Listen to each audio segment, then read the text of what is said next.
Well, I never expected to be recording this. Welcome back to the channel. I'm Reed, and this is Man Cave Guitar Pedal Mania.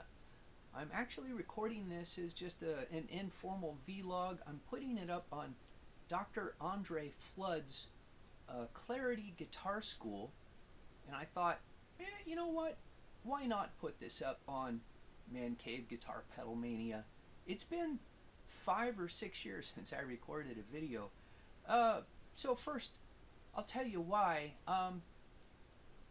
In 2021, I started having really major health issues, and it just became really difficult to film videos. I just let the whole project go by the wayside. I didn't want to get on and do I'm not going to be doing videos anymore thing. I mean, YouTube will just stop recommending my videos anyway eventually.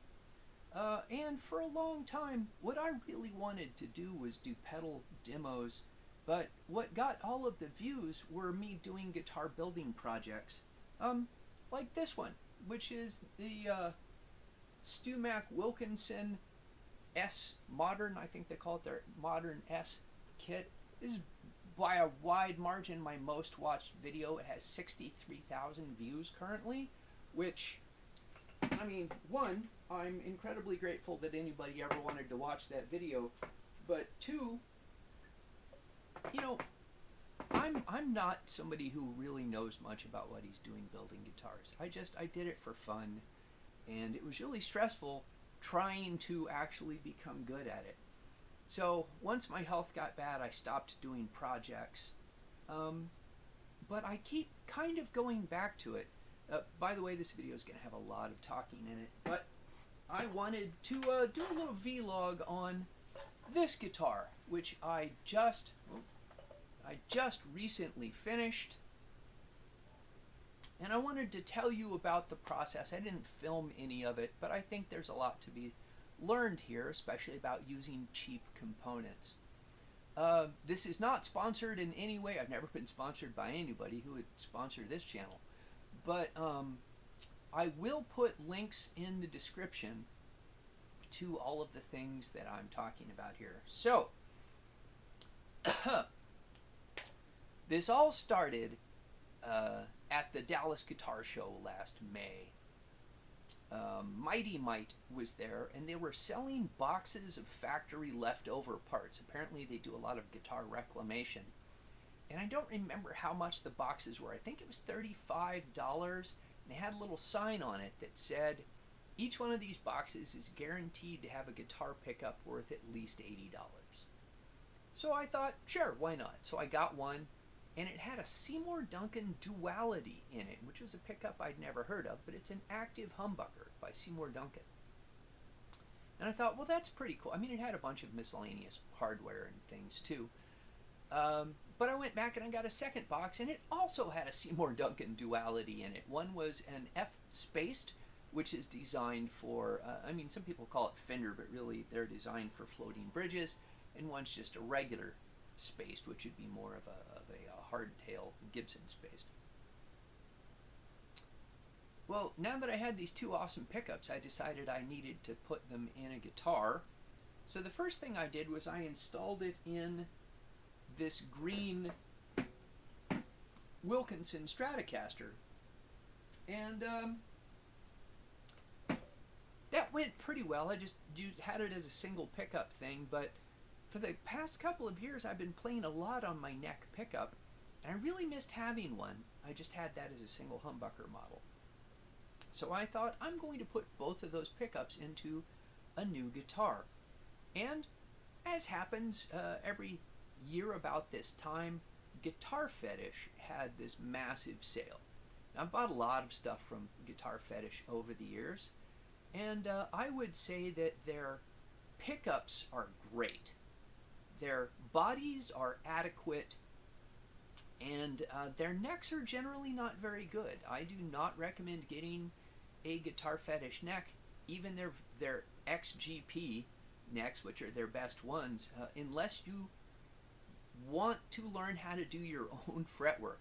Every one I've bought needed a lot of fretwork, and sometimes they need the nut adjusted and all of that's pretty detail-oriented work, which is certainly possible, but it takes some some particular tools, and it takes some expertise. And what they had this time was this body. This is a matte army beige, and it was on clearance, and their clearance was 40% off, and I think I paid $40 for this thing. And it has a hum single hum route and a Floyd Rose route, and I thought, you know what, I've never built a guitar with a Floyd Rose. I'm going to put these duality humbuckers in a Floyd Rose. By the way, spoiler alert, these are not the duality humbuckers. So I ordered the body and a pick guard that was dual humbucker pick guard, and the GFS Floyd Rose bridge. I did not order this neck from them. We'll get to the neck in a bit. So when I got the parts, of course, I went out to look at assembling it. The first thing I noticed is, of course, a Floyd Rose is much deeper than a standard Fender tremolo, so a pickguard that's cut for a standard Fender tremolo doesn't work. So I had to take this pickguard and cut down that back bit. I don't know if you can see that on this camera or not, but pickguard material is surprisingly tough. So I used a drill press to punch out holes, and then a little scroll saw, and it looks fine from a distance. Up close it looks pretty rough. But I got that done, and then I went to install the bridge. Now, I know you won't be able to see this because it's all black, but I'm just going to tell you, the GFS Floyd Rose has this weird little plate that the two posts are attached to. Why? I don't know.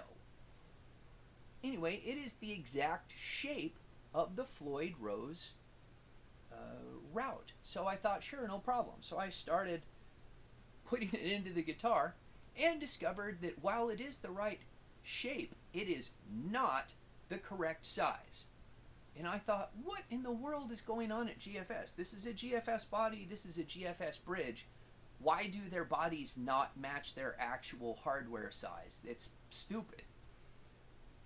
So, I then took a Dremel and I routed out the wood so that the that little plate would fit.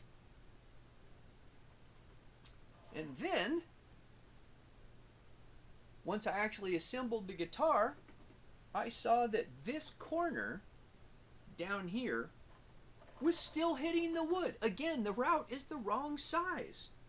So, I went back later because that was just bothering me with my Dremel tool, and I routed that out, and now it fits in the cavity. But that's a lot of woodwork, and I say it looks fine from a distance, but up close looks a little rough.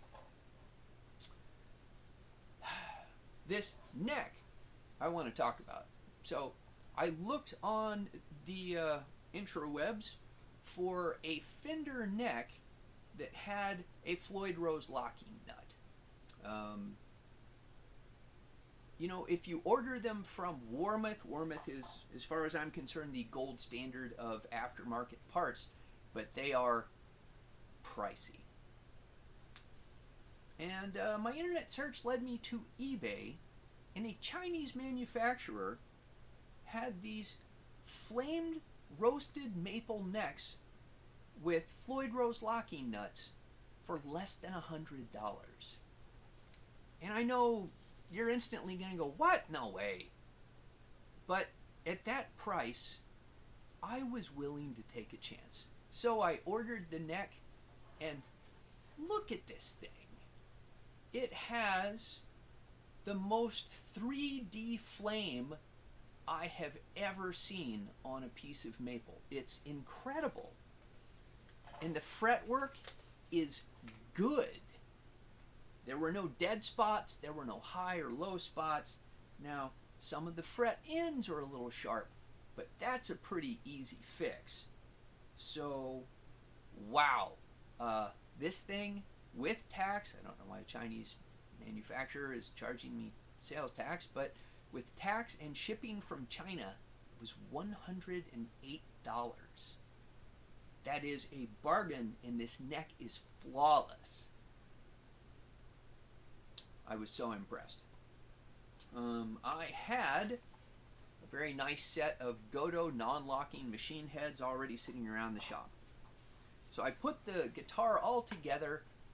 I do have a little amplifier in my shop just to check that everything works, but because it's out in the shop all the time, it's really not very good. You can't tell what something's going to sound like.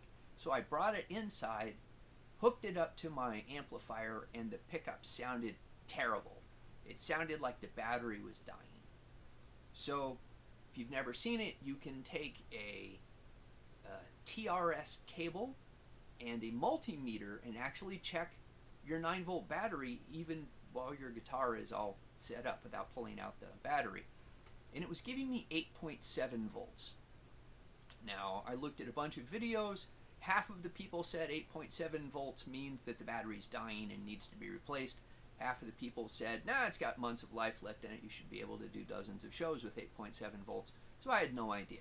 All I knew is that it sounded terrible, and because of how difficult it is to take a battery out of one of these, I don't have a battery box on it, so you have to take off the pick guard, which means unstringing it and then resetting it up. And I was like, okay, this was a stupid idea, putting active pickups on this. I'm just going to put passive pickups on it. I looked in my parts bin, and from old builds, I had a Rio Grande barbecue bucker. Those things are north of 150 bucks now. I don't remember what I paid for it in the early 2000s, but it was half of that. And a Motor City Pickups The Solution humbucker. So a very high output humbucker at the bridge and kind of a hot vintage at the neck. GFS Floyd Rose system. It has a Telecaster style 3-way switch, what they call an Oak Grigsby switch. It's not the cheaper switches. It's a very, very nice switch. So the problem with the switch is it came with this ridiculous top hat switch tip, which, if you can see here, can you hear that? It's way too tall.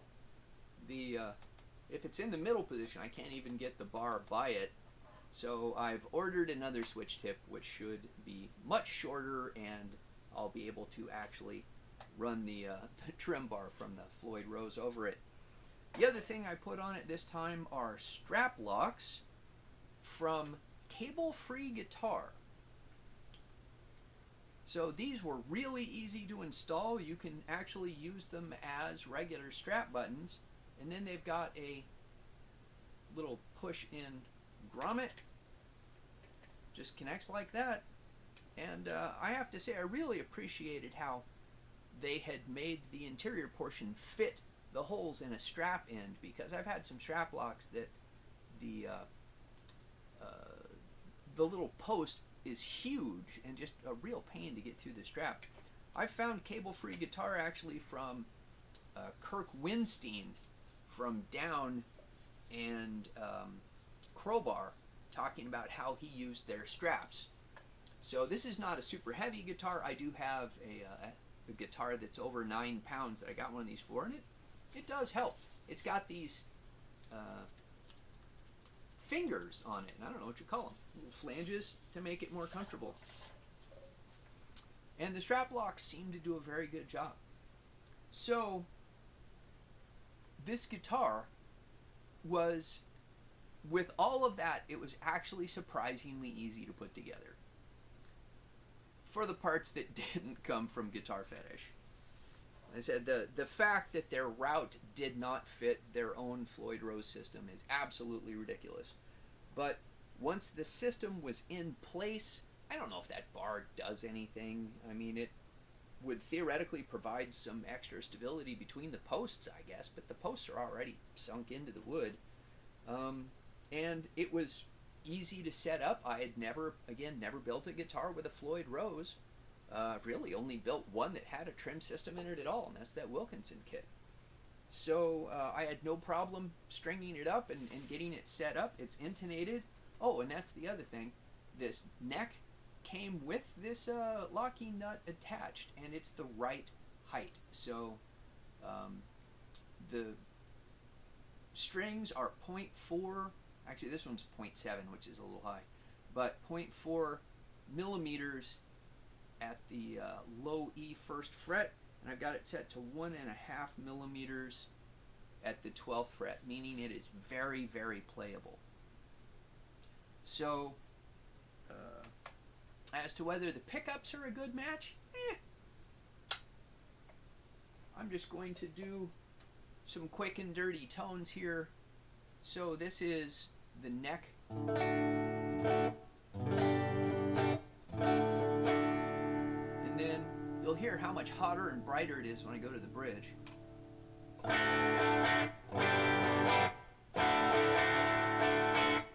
I'm using a ridiculous setup where I'm running a Orange Dual Baby into an Axe FX and using a Victory Amplifiers, the copper V4 preamp pedal is my clean channel. And then on dirty, sounds like this. It's the neck, bridge.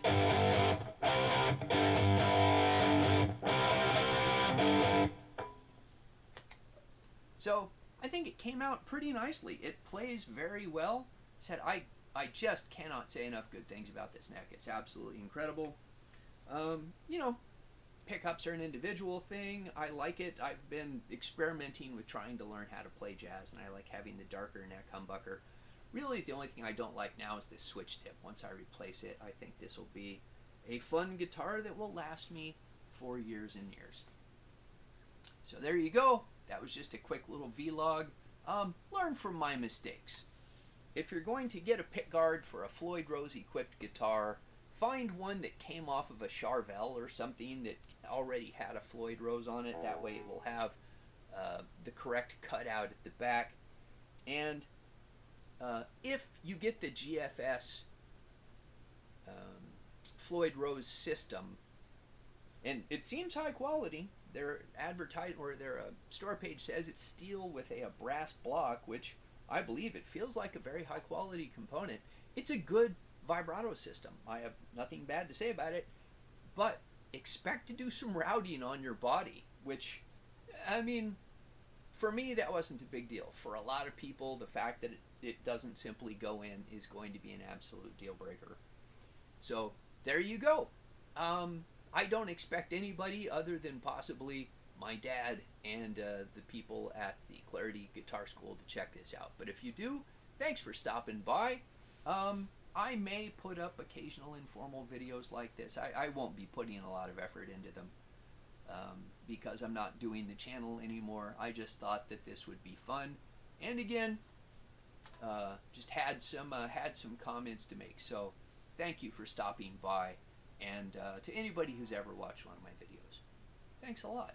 And I'll see you at some point down the road.